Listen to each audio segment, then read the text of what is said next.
Think about all the stuff you do online every single day, sending emails, scrolling through websites, connecting to your work network from home. But have you ever really stopped to think about what's actually protecting all that data as it zips across the internet? Well, today, we're going to pull back the curtain on IPsec, the invisible hero that's doing all that heavy lifting. So let me just ask you this straight up. Is your online data truly private? You know, it might feel like you've got a direct, secure line when you send a message, but the internet, well, it just wasn't built that way from the start. And that's the key right there. The internet's original design was all about being open, about connecting everything together, not about keeping secrets. It was kind of like a global postcard system, super efficient at getting messages from A to B, but, anyone along the route could theoretically take a peek.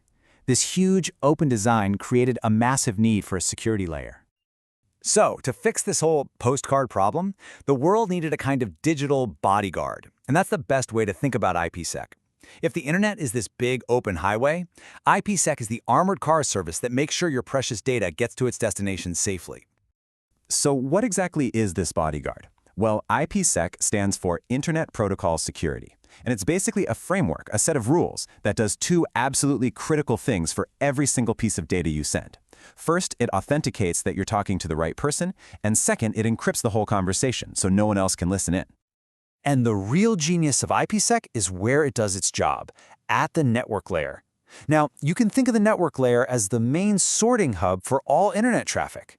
By working at this fundamental level, IPsec acts like a universal security blanket. It honestly doesn't care if you're sending an email, streaming a movie, or playing a game. It protects all of it, right from the source. Okay, so how does this digital bodyguard actually pull this off? Well, it's not just one thing. It's a whole toolkit, a set of specialized protocols, each designed for a very specific security task. It really boils down to two main jobs. First, you've got encryption. That's the secret code. It scrambles your data into gibberish, so only the person with the key can read it. Then you've got authentication, which is basically a digital ID check. It proves you are who you say you are, and it makes sure that your message hasn't been messed with along the way. So if we peek inside that toolkit, we find a few key components. You've got things that act like a tamper-proof seal, and others that handle the secret handshake to get the conversation started.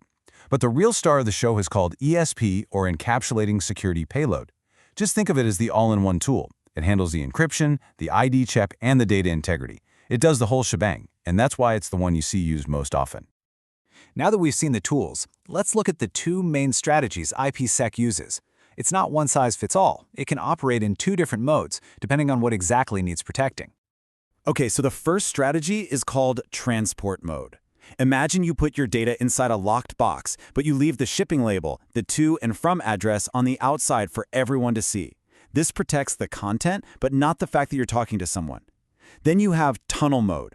This is like taking that entire original package, shipping label and all, and putting it inside a new, even bigger locked box with a new label.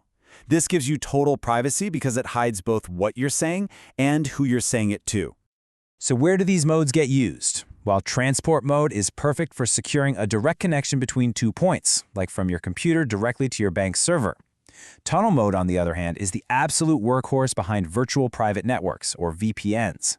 It's what creates that secure tunnel right through the public internet, letting you connect an entire office network in New York to another one in London like they were sitting right next to each other. Now, I know this all sounds pretty technical, but the reality is you are using this stuff all the time, probably without even realizing it. It's just humming along silently in the background of your digital life.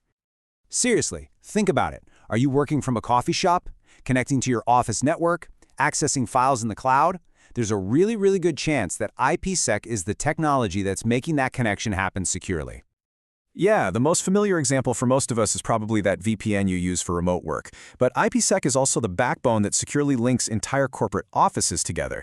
It's what lets mobile teams connect safely from anywhere, and it's what protects those gigantic flows of data between cloud data centers.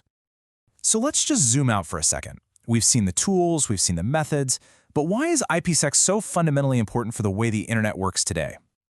At the end of the day, it's because IPsec delivers a complete security solution built on 3 pillars. First, confidentiality. That's the encryption keeping your data secret.